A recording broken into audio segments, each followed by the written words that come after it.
Welcome to another episode of Dr. Julius Kwedi on marriage. I'd like to say a few words of advice to singles, Christian singles. I think it's very important that as a Christian, you become aware of certain very important basic principles that will keep you out of trouble. And much of the issues, or should we call them issues, that will come up in your relationship, in your marriage, to be specific, are things that could be avoided by taking heed to simple yet very effective principles. Number one, as a Christian single, trusting God for life partner, trusting God for a husband or for a wife. It will be wise for you to, number one, take sufficient time to pray. All right? Take sufficient time to pray and never ever rush into a relationship. Let me repeat that again. Do not rush into a relationship. Do not rush into marriage either, because that will be your undoing if you do that. As the saying goes, don't rush, otherwise you'll crash. The same applies to marriage too. If you rush into a relationship, you can be almost certain that you will rush out of that relationship. If you go into that relationship at 140 kilometers an hour, you will most definitely come out of that relationship at 140 kilometers an hour. All right? And here's the problem with rushing. It usually goes hand in hand with being desperate. And that's why my second advice would be careful of desperation. In other words, do not enter a relationship out of desperation. If you find yourself, you're in a desperate place where you really, really want to get married, you have to apply self-control and adhere to the basic principles of preparation for marriage, for marriage, so that you do things well and keep yourself out of trouble. Most definitely, rushing into a relationship, rushing into marriage will not guarantee you success in your marriage. In fact, it will set you up for failure and give you an unfair disadvantage.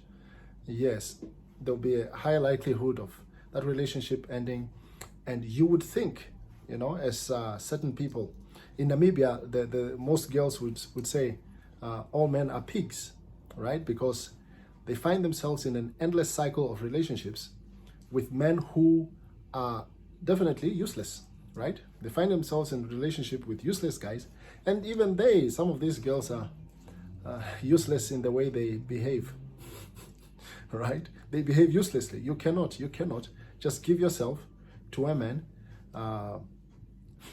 thinking that if you open your legs, then he is going to stay. That is a useless idea. That is a useless thought. Very unfruitful, very unproductive. So, but I remember I'm speaking to Christian singles. So do not enter into a relationship, and much more so, do not get married out of desperation. And I said this goes hand in hand with do not rush into a relationship. Do not rush into marriage. Because what happens is when you rush into a relationship, when you rush into marriage, you will most definitely ignore, you will most 100% ignore key red flags, very important red flags concerning the other person, even concerning yourself, right? You will be like somebody walking past a sign that is written, this is the direction to hell, and you are like, I don't care about what road signs are on my way, I don't care about warning signs on my way, I just want to make sure that I get to my destination. So that is very bad, very, very bad, very unwise to do such a thing, to rush into a relationship and ignore the obvious red flags. If you take sufficient time to prepare yourself, to understand the other person, to understand yourself, and all these things, you will notice the red flags. And you will then be able to either take the necessary steps to mitigate these red flags, right? Or you will seek the necessary help to be able to make sure that these red flags are addressed, right? It will be then disadvantageous if you are to say, we will handle these red flags when we get into marriage.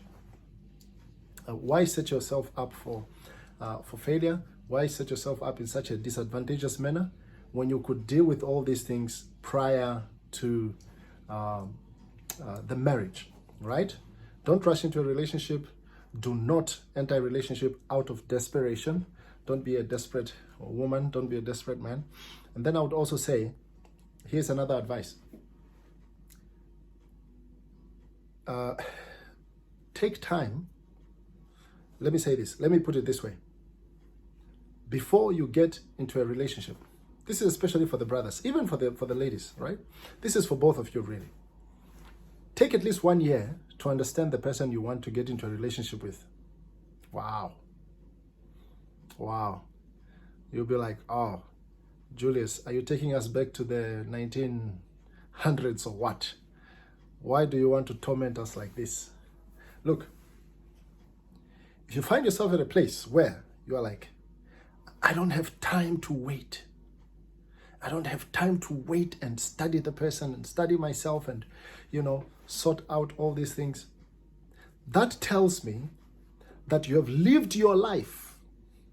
You have lived your life totally unaware or totally ignorant of the fact that you must prepare for marriage prior to getting married. That tells me that you have just lived your life as if you've just let life happen to you. You have not lived your life deliberately, anticipating the very important life decisions that you ought to make in your life. How can you be 40 years old? This is just an example. You're 40 years old and you don't even know that there is such a thing as marriage preparation? Or are you telling me that for the past 40 years, 30 years, 20 years, you have never entertained the thought of getting married? Or you have not even taken time to understand that there is such a thing as marriage preparation? So, and if you want to be able to identify the red flags in yourself and in the other person, you are going to need some time. I think 1 year is really a sufficient time to get to know certain basic information, get to know this person's family, get to know their background. Look, there are people whose job is to jump from one marriage to another marriage. There are people whose job is to do that. That's how they survive. That's how they have conditioned themselves to survive. They marry one person, and then when the hype goes away, when the infatuation goes away, then they look for another person to marry. Or they marry somebody because of the money. When the money begins to go down, then they marry somebody else. Legally, right? In a sort of quote-unquote legal manner. And some, they're just, it may not even be that the first husband or first wife has run out of money. What they do is, they would like to have various support structures.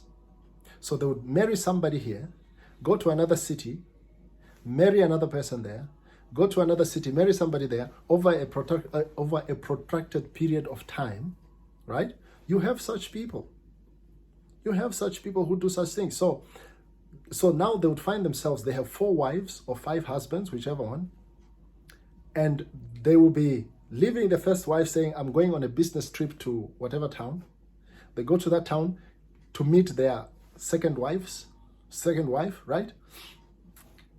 And if you don't take time before you marry this person to get to know them properly, to get to know them well, to ask the necessary questions, then you are going to do yourself a disservice, because you may find yourself now entangled up in some of these very ungodly marriage relationships, and they call them love triangles or whatever they call them, right? You find them, you then find yourself in a sort of triangle of a relationship, and you are wondering, how did I get here? And sometimes, how did you get here is by failing to take time to investigate and understand, where is this person coming from, right? Yes, was this person married or not? Is this person a married man or not? Does this person have children or not? Is this person really born again or not? And things like that. Is this person really from our church, right? One time, somebody said to me that there is a man who was interested in them, that there's a man who was interested in her. And when I asked just the basic questions in our first conversation, it turned out that this man had 3 children. And the last born was born less than a year ago. And now he wants to marry somebody else, right?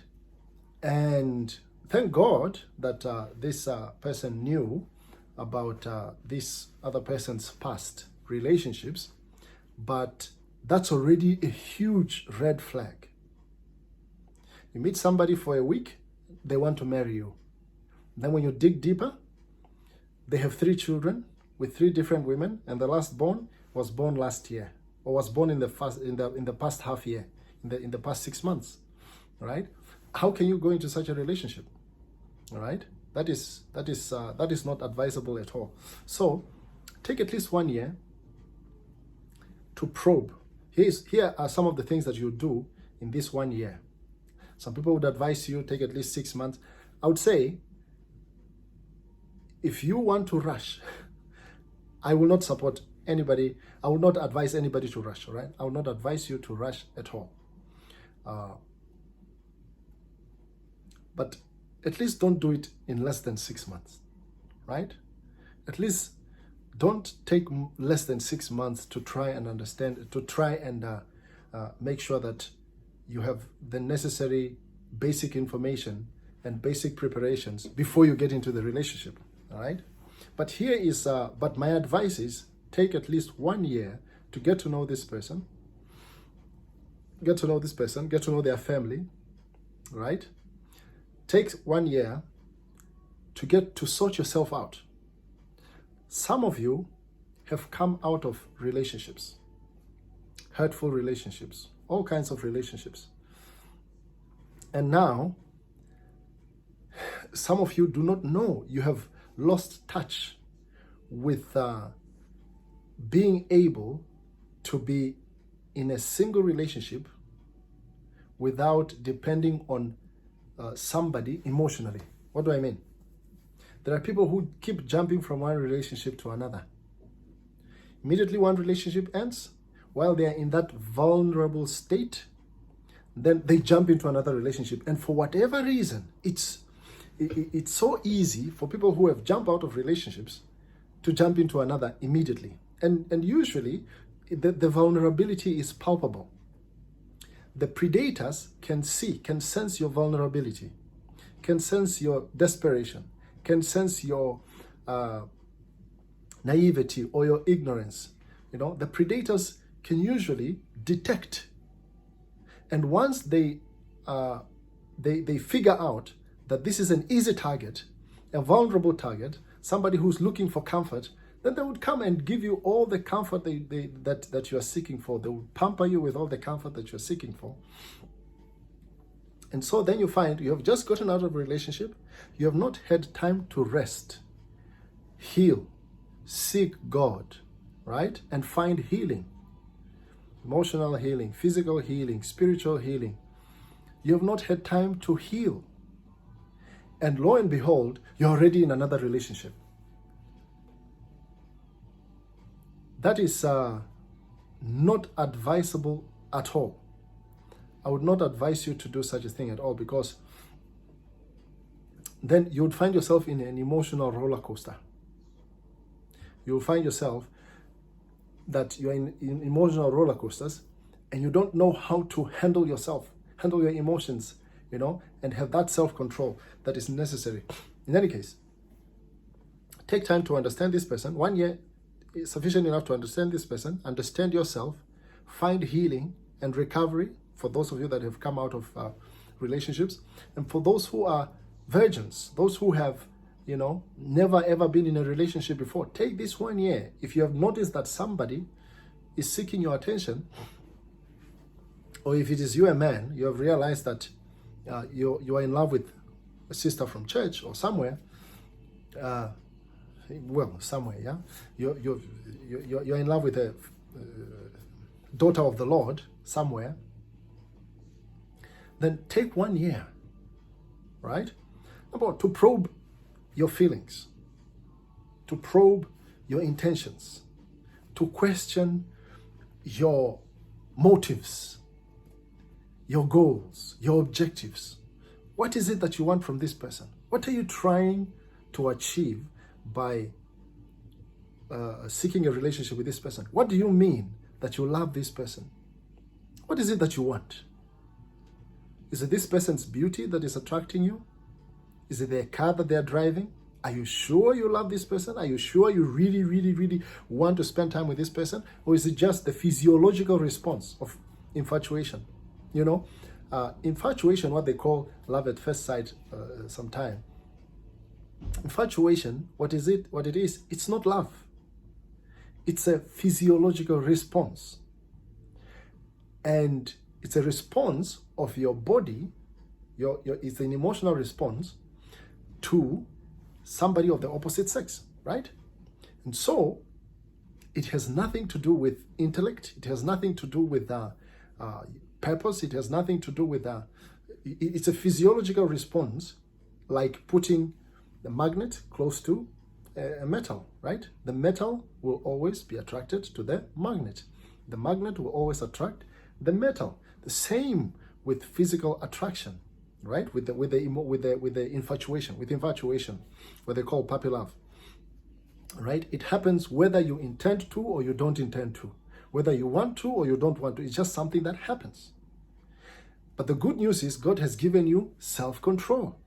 So if you are going to respond to your physiological response, yeah, if you're going to respond, if you're going to pursue a relationship based on your physiological response, the response of your hormonal system to the sight of a lady, to the voice of a lady or of a man, right?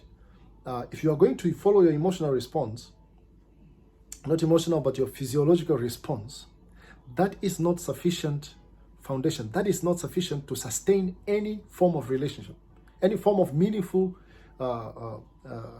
productive relationship. Because you can be sure that the physiological response of attraction always comes to an end. Yes, it always comes to an end. When you say, I'm in love with this sister, I'm in love with this brother, that physiological response has a time when it expires, when it dies down, when it ends.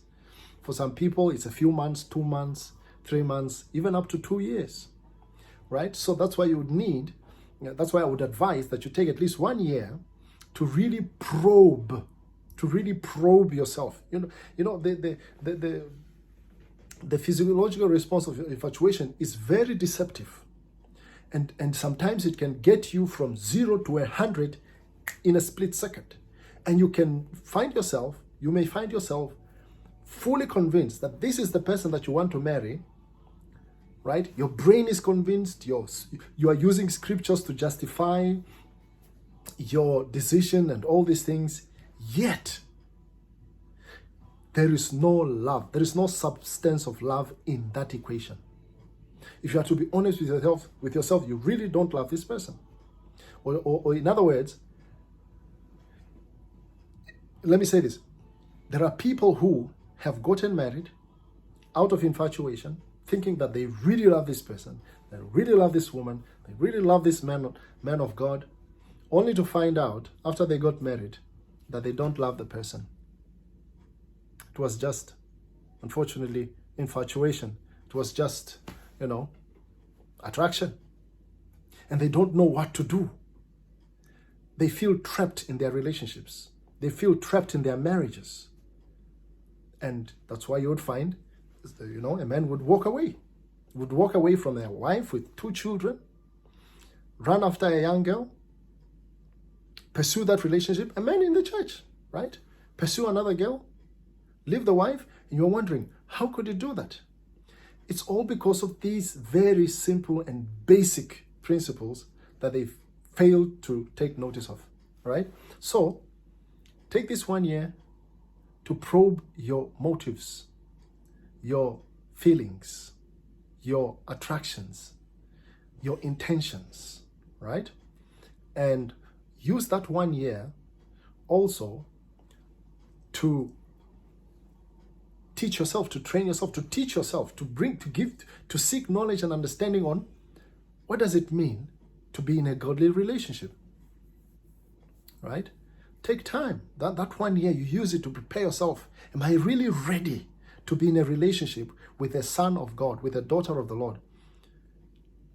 Am I ready? Or am I going to destroy this person? Or is this person going to destroy me?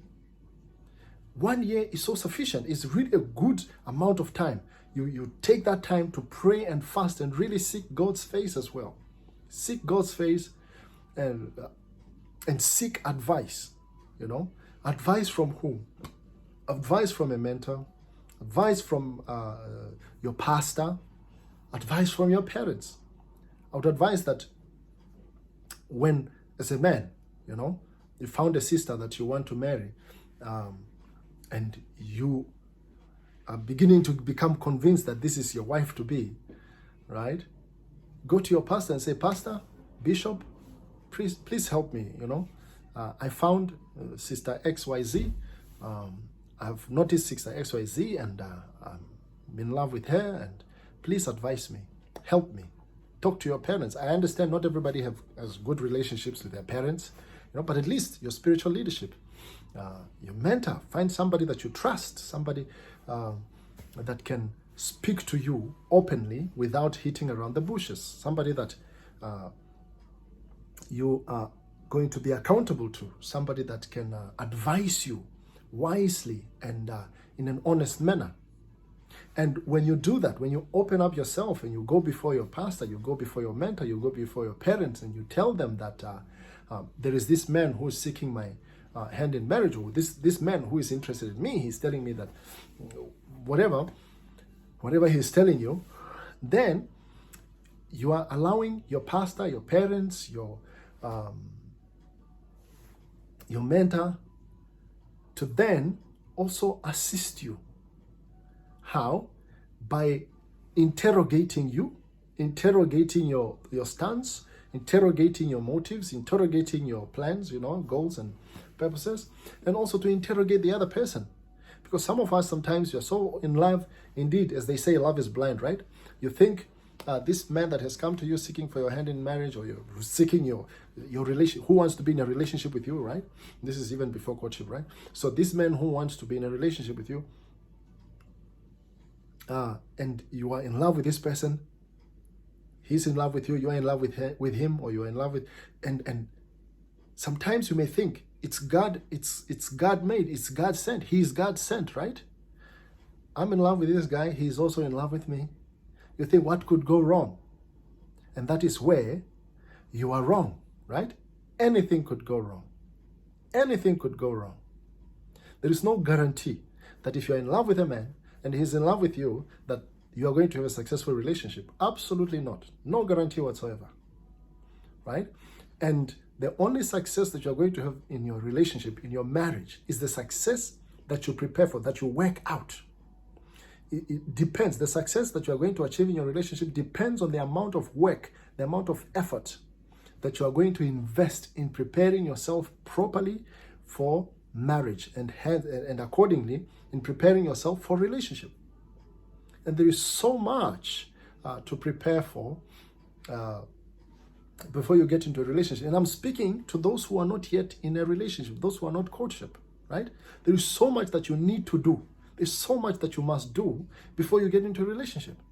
Like changing some of your habits. Like your expectations, changing some of your expectations. Some of you have ungodly expectations of a husband. You're a Christian, but your expectation of a husband is totally ungodly. Your expectations are out of touch with reality, right? And so 1 year, that would be my advice, to sort out all these issues. And I would advise, probably this advice then would also go for those who are in courtship, to take no more than 1 year of courtship, but at least 1 year. Why? Because you would eventually then need the two of you to undergo what? Premarital counseling. And doing a rushed premarital counseling is serious disservice to you and your marriage, your future marriage. Because remember, when you get married, life gets so busy, and because you are no longer chasing each other, you'll find you have no time to sit down and study marriage and read on marriage and understand marriage. You'll find there is no time. You want to sit down with your husband to read what marriage book is like. Can we do that tomorrow? Tomorrow comes. Can we do that over the weekend? The weekend comes. Can we do that next month? And you'd find you have no time. The best time you have to really dig deeper and understand deep insight and advice on marriage is before you get married, right? Because now your body, there is a lot of anticipation. The emotional expectation is very high, and you really want to do things well. That is the prime time, right? To prepare yourself, to go for marriage counseling, to learn all the various topics. There's so much to cover. Communication, conflict resolution, sorting out your differences, love, understanding what love is, expectations. You have things like in-laws, dealing with your in-laws, finances, and then things like children and a lot of other things that you need to sort out. The comprehensive knowledge that you need before you get married, you should at least reach the bare minimum. To enter marriage unprepared is one of the most serious disservice one can do to themselves, right? So you really want to take that 1 year and prepare thoroughly. And you can never ever over prepare for marriage. You can't. You can't say, I now know everything there is to know about marriage. You cannot. You cannot. Your wife will always be an enigma. Your husband will always be an enigma. There will always be much to learn about this person for the rest of your lives, right?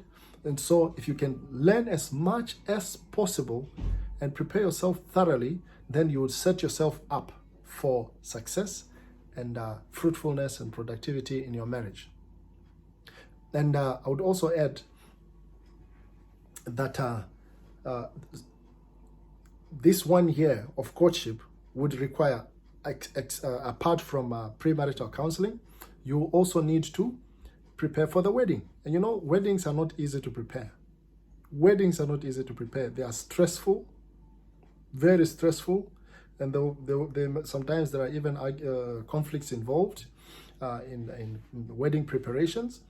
Especially in the modern era, where we do things all by ourselves. For some of us who are in developed countries where your family members are so far away, you have to do everything by yourself. In Africa, it's different. Family members almost take over a lot of things concerning marriage preparation. But in any case, you would have to prepare yourself thoroughly for marriage. And if you can stay out of debt, if you can stay out of debt in your marriage preparations, in your wedding preparations, right? Stay out of debt in your wedding preparations, meaning you're going to take sufficient time to save up for your wedding, right? Save up for your wedding. your wedding suit, your wedding dresses. These things can be expensive. Even the wedding cake. Wedding cakes are darn expensive, you know. So if you can save up and ask your relatives and friends to assist you financially, at least do that over a period of 1 year instead of forcing people to assist you within a period of 1 month, 2 months, 3 months. People also need to adjust their budgets. You know, we understand marriages are important, weddings are important, but you cannot just ambush people with the need for money, right? Even if that means money for your wedding. So at least 1 year for you to save up, and then also to allow other people to sufficiently save up also and make room in their budgets to be able to support you, right? It's not as though you need to spend a lot of money on the wedding, and you shouldn't have to spend a lot of money on your wedding. Whom are you trying to impress? You know, you don't need to spend $1 million. I mean, if you want to waste $1 million, then all the best, but you don't need to, because what's most important is not the ceremony and all these grandeur things that we try to do to impress people who really don't care. And it's just 1 day. That $1 million, let's say half of that $1 million, I'm just speaking hypothetically, right? I'm taking to extreme now. You know, that half of that $1 million, that could be money that you could use for the next 5 years in your marriage. That could be money that you would use for your car, for your house, and for so many other things, and kids that are coming. And so don't waste money on the wedding, right?